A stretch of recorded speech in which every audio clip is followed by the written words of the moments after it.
ननद का अंतिम भाग। वह अपने चाल में कामयाब भी हो गई थी।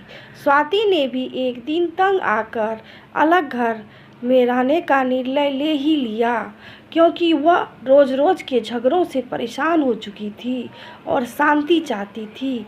सुमित को मजबूरन होना पड़ा था स्वाति के साथ अलग घर में जाकर रहने के लिए। सरला जी अपने बड़े से महल में अकेली रह चुकी थी। धन दौलत नौकर चाकर सब कुछ होते हुए भी वह अपने उस महल में अकेली थी। बेटी कभी कभार आ जाती थी अपना वर्चस्व दिखाने के लिए और कान भरने के लिए, लेकिन अब वे उसे माँ से कोई खास मतलब नहीं था, क्योंकि उसके रास्ते का कांटा उसकी भाभी उस घर में से जा चुकी थी। जो कि वह चाहती थी, वह सरला जी को अपनी की गई एक एक गलतियां याद आ रही थी, जो उन्होंने बेटी के बहकावे में आकर अपनी बहू के साथ की थी। अब यह अकेलापन उन्हें काटने को दौड़ता। पहले तो उन्हें इस बात का गुमान था कि उनके पास धन दौलत नौकर चाकर किसी बात की कोई कमी नहीं है, तो उन्हें कभी बेटे बहू की ज़रूरत नहीं पड़ेगी।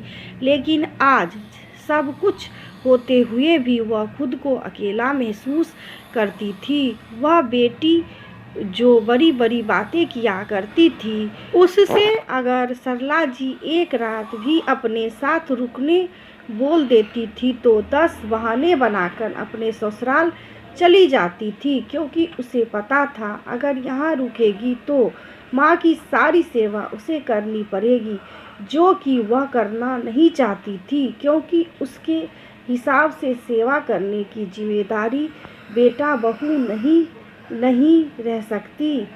मुझे मेरा पूरा परिवार वापस चाहिए। तुम लोग वापस आ जाओ, जैसे हम सब हंसी खुशी रहते थे, फिर से वैसे ही रहेंगे। अब कुछ भी गलत नहीं होगा इस घर में, यह वादा है मेरा। पता नहीं मेरे दिमाग को क्या हो गया था, स्वाति ने उधर से बोला। मम्मी जी, आपके दिमाग पर आपकी बेटी का दिमाग हावी हो गया था और आप अपने नहीं अपनी बेटी के दिमाग से सोच रही थी, क्योंकि आपकी बेटी नेहा कभी नहीं चाहती कि आपकी ज़िंदगी में आपके बेटे बहू की कोई अहमियत हो। वह हर जगह खुद हावी रहना चाहती थी, लेकिन जिम्मेदारी कोई भी नहीं निभाना चाहती। चिंता तो हमें भी होती है आपकी, लेकिन आपने खुद हमें अपने से दूर कर दिया, तो हम क्या कर सकते हैं। सरला जी ने बोला, बेटा तू और सुमित बस जल्दी से वापस घर आ जा और मुझे कुछ नहीं सुनना।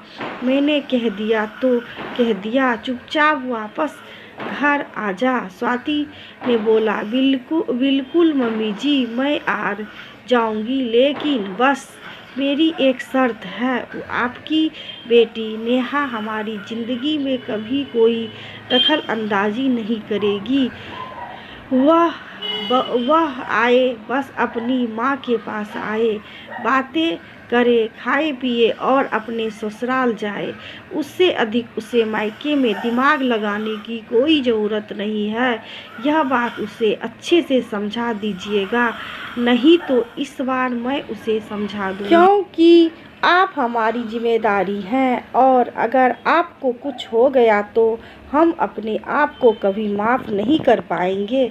अलग रहकर भी आपकी चिंता लगी रहती है, तो आपकी बेटी की वजह से दोबारा यह परिस्थितियों कभी उत्पन्न ना हो, इस बात का ख्याल रखिएगा। वरना अगर मैं ख्याल रख लूँगी तो शायद आपकी बेटी को बुरा लग जाएगा। उम्मीद है आप मेरी बात समझ गई होंगी। सरला जी ने बोला, बिल्कुल मैं तुम्हारी बात समझ गई हूँ और अब मेरे घर में किसी की दखलंदाजी नहीं चलेगी। हमारा परिवार जैसे प्यार से रहता था वैसे ही रहेगा। मैं नेहा को अभी अच्छे से समझा दूंगी कि आज के बाद अगर उसे माँ के पास आना है तो बेटी बनकर आए और बेटी बनकर जाए। पट्टेदार बनने की कोशिश ना करे और तुम लोग जल्दी से आ जाओ, मैं सुमित का मनपसंद खाना बनवाती हूँ। स्वाति ने बोला, मम्मी जी हम लोग शाम तक आ जाएंगे, आप चिंता मत कीजिए। सरला जी ने अब तय कर लिया था कि बेटी को मायके में ज़्यादा दखल अंदाजी नहीं करने देगी, क्योंकि वह दोबारा अपना परिवार नहीं तोड़ना चाहती थी, क्योंकि उन्हें इतने दिनों में देख लिया था कि बेटी ने उनकी कितना ख्याल रखा था।